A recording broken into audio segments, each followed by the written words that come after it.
Morning, Anne. Hello, Dr. Setson. You are now 1 week since we did septoplasty, endoscopic sinus surgery, turbinate surgery, and nasal valve repair. How are you doing? I am doing much better than I even thought that I would be doing. Good. What were your problems before surgery? Before surgery, I couldn't breathe through the left side of my face at all. I had a little bit of capacity to breathe through the right side of my face. At night, I had disturbed sleeping because I couldn't breathe.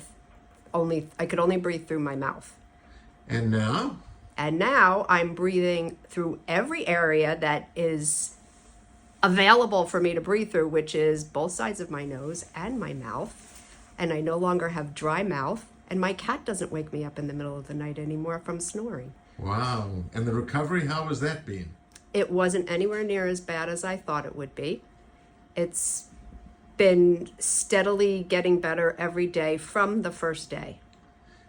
You happy you did the surgery? I am thrilled, and I wish I hadn't put it off as long as I did. I put it off for 20 years, and that was 20 years too long.